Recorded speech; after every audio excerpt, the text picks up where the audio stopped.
Olá, aqui fala Wagner Gaspar do canal Programe Seu Futuro e seja muito bem-vindo à nossa aula 64. Nessa aula nós começamos um novo módulo aqui no nosso curso de Programação com a linguagem C. Nós vamos começar a aprender a partir de hoje as estruturas de repetição. Então perceba que é uma escadinha que nós estamos subindo aí no nosso curso de programação. Não esqueça de postar um comentário em qualquer uma das aulas se você tiver qualquer dúvida, ok?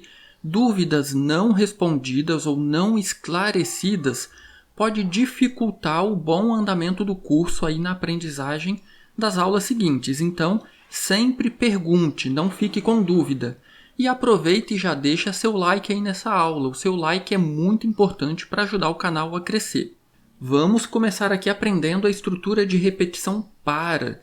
Basicamente, na maioria das linguagens de programação, nós temos três estruturas de repetição: o para, o enquanto e o faça enquanto.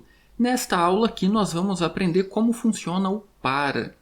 E aí, para aprender como funciona o para, eu vou criar aqui uma variável do tipo inteiro, int i igual a 0.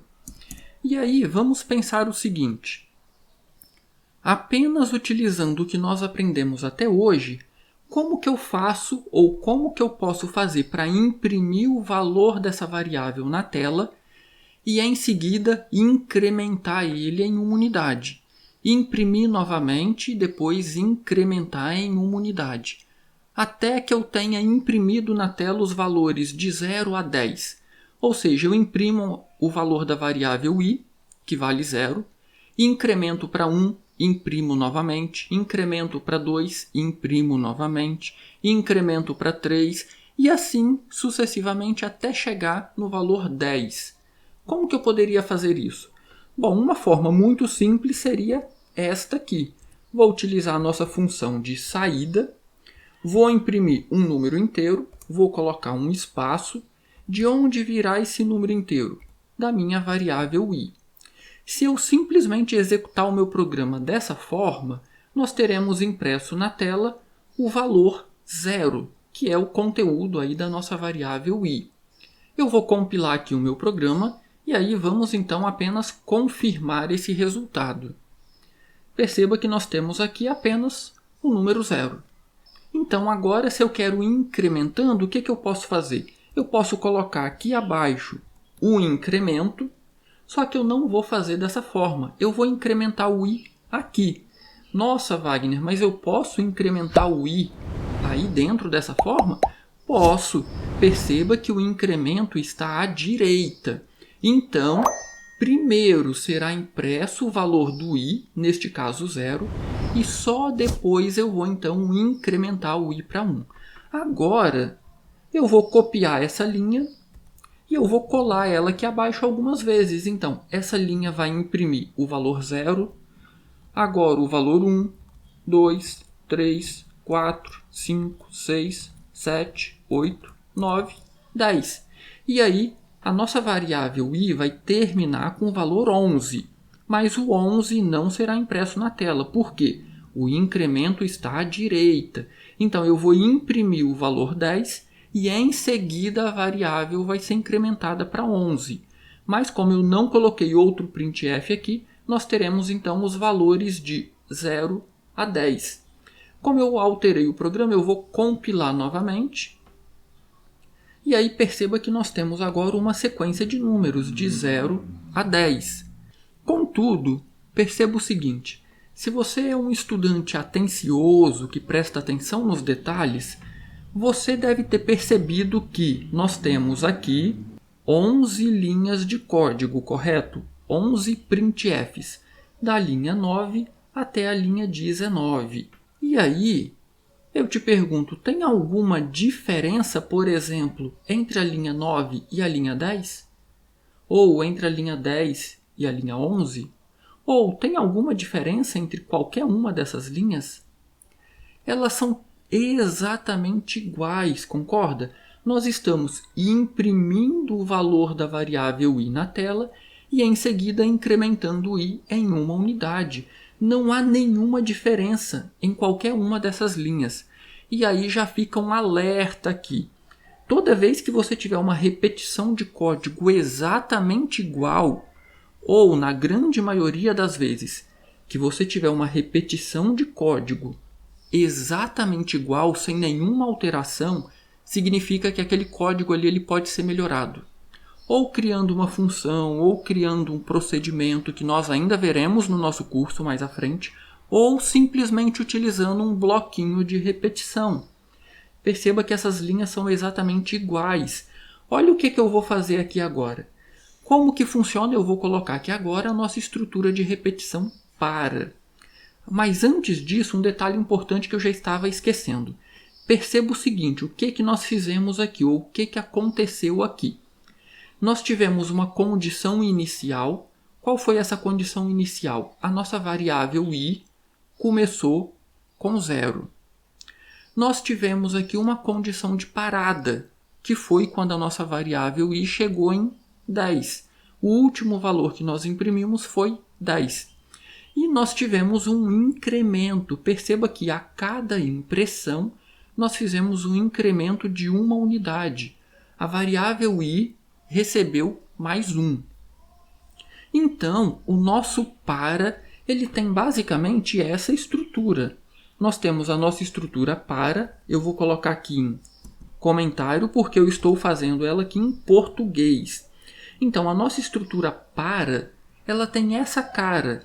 Ela tem uma condição de início, ela tem uma condição de parada e ela tem um incremento. É dessa forma que nós vamos criar a nossa estrutura para. Nós temos uma condição de início. Qual foi a nossa condição de início aqui? O i recebe 0, ele começa com 0. Nós temos uma condição de parada. Qual foi a condição de parada aqui? O i igual a 10 ou o i menor que 11. Perceba que tem o mesmo efeito. E qual foi o nosso incremento? O i mais mais. O i recebe mais 1. E aí, como então que eu traduzo, que eu transcrevo esse para a linguagem C? É o nosso for. Se você for procurar no dicionário em inglês, o for, traduzindo para o português, é exatamente o para. E aí aqui dentro agora, separado por ponto e vírgula, eu vou colocar essas condições aqui. Qual que é a nossa condição de início?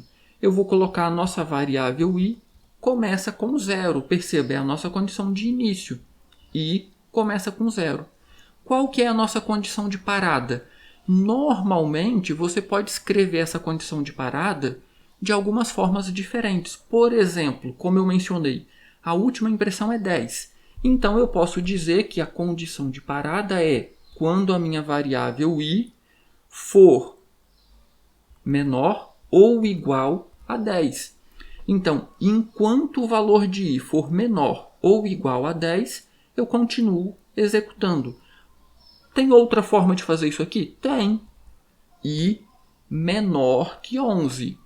Porque eu quero imprimir na tela até 10. Então, eu posso colocar aqui menor que 11, porque 10 é menor que 11. Agora, e se eu colocar menor ou igual? Então, ele não vai mais imprimir até 10, ele vai imprimir até 11. Então, perceba que essa é a nossa condição de parada. Eu vou deixar aqui menor ou igual a 10. Mas pode ser menor que 11. Vai ter exatamente o mesmo efeito. E o nosso incremento. Qual que é o nosso incremento?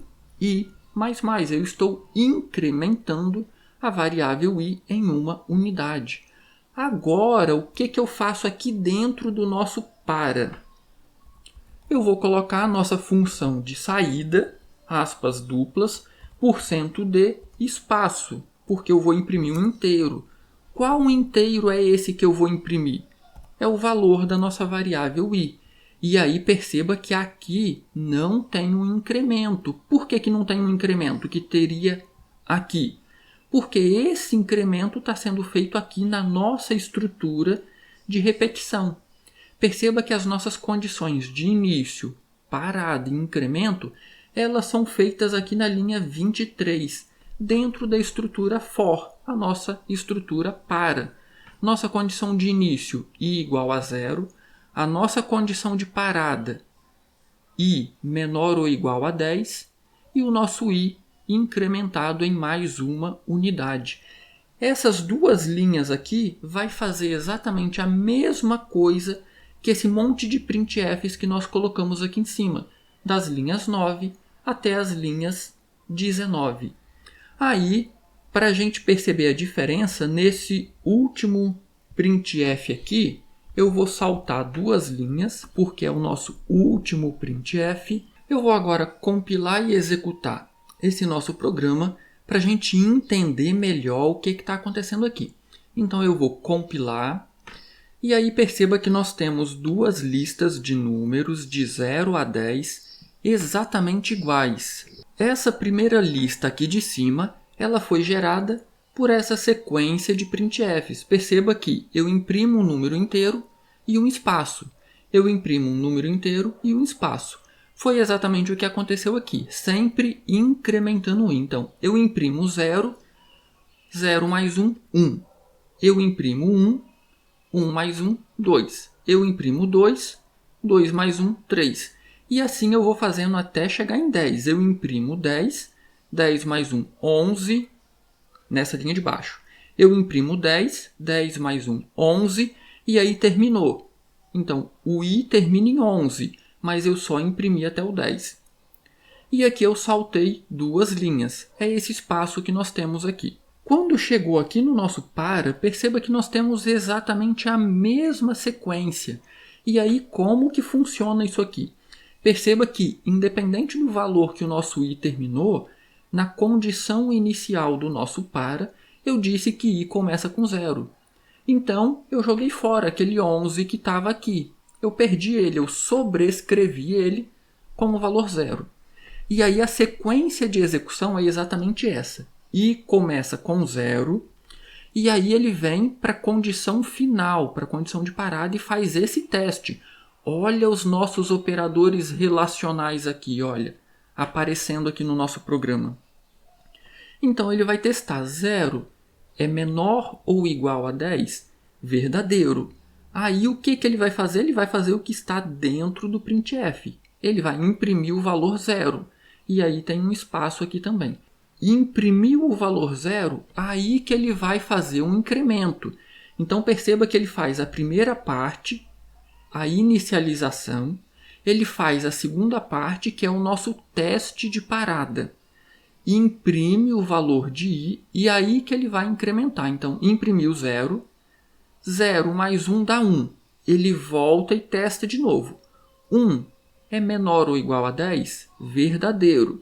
Ele imprime 1 e incrementa de novo. 1 mais 1, 2. Ele volta para o teste. 2 é menor ou igual a 10? Verdadeiro. Ele imprime o 2. E incrementa. 2 mais 1, 3. Volta no teste, ele vai fazendo isso aqui até o final. Então, por exemplo, imprimiu 9, aí vem para o incremento, 9 mais 1, 10. Vem para o teste, 10 é menor ou igual a 10? Verdadeiro. Imprime o 10, vem para o incremento, 10 mais 1, 11. 11 é menor ou igual a 10? Falso. E é aí que quebra a nossa repetição. Então, quando dá falso, o nosso para finaliza, e aí ele faria o que está logo abaixo do nosso para. Nesse caso aqui, o nosso programa terminou. Nós não temos nada aqui. Então, é dessa forma que funciona o bloco de repetição para. E aí, apenas um detalhe importante. Lembra lá da nossa estrutura de decisão if, else, se, se não? Nós vimos que você pode ou não utilizar as chaves. Se você tem apenas uma instrução, as chaves são opcionais. Se você tem duas ou mais instruções, as chaves são obrigatórias.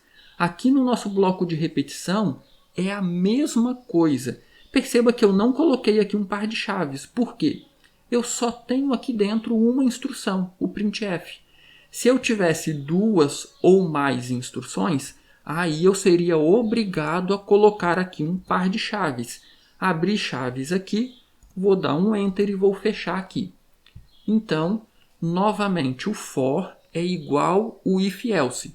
Uma instrução é opcional. Se você quiser colocar chaves, vai funcionar da mesma forma. Se você não quiser, também vai funcionar. Se tiver 2 ou mais instruções, você é obrigado a colocar. E aí talvez você se pergunte, o que vai acontecer se eu fizer isso aqui? Eu vou copiar essa linha, Ctrl C, vou pressionar Enter e vou colar ela aqui embaixo. Perceba que eu estou imprimindo o i novamente aqui. Ele está identado, ele não vai estar aqui dentro do meu for? Na verdade não, ele não vai estar dentro do for. Perceba que eu vou colocar aqui o valor 500, só para diferenciar do nosso i. Se ele estivesse dentro do for, nós teríamos uma intercalação. O valor de i, depois o 500. O valor de i, depois o 500. E não é o que vai acontecer. O 500 vai aparecer uma vez só no final, depois que o for terminar. Perceba, eu vou compilar o meu programa. E aí nós temos agora toda a execução do nosso para de 1 até 10. Quando o i chegou em 11, 11 é menor ou igual a 10? Falso. Aí que ele fez esse printf. Porque o meu for não tem um par de chaves. Então, só esta linha 24 está dentro do para. Perceba a diferença. Eu vou colocar agora um par de chaves. Abrir aqui e vou fechar aqui. Agora, o meu printf da linha 25 também está dentro do para. Perceba a diferença. Agora nós temos uma sequência intercalada. O valor de i e o 500. O valor de i e o 500. E assim sucessivamente, até o final. Então, lembre-se que aqui vale a mesma regrinha do se se não. Uma instrução, as chaves são opcionais. 2 ou mais instruções, as chaves são obrigatórias. E aí, já deixou seu like nessa aula? Deixa seu like aí, vai, eu nunca te pedi nada. Isso é muito importante, isso ajuda muito o canal. Mostra para o YouTube que o nosso conteúdo é de qualidade. E eu queria te pedir mais uma coisa. Ajuda aí, dá uma força para o canal chegar aos 1000 inscritos. Se você não se inscreveu, se inscreva no canal. Apresente o canal para os seus amigos. Convide os seus amigos para se inscrever no canal e aprender programação junto com você. E não se esqueça, qualquer dúvida, poste aí nos comentários que eu estou aqui para te ajudar.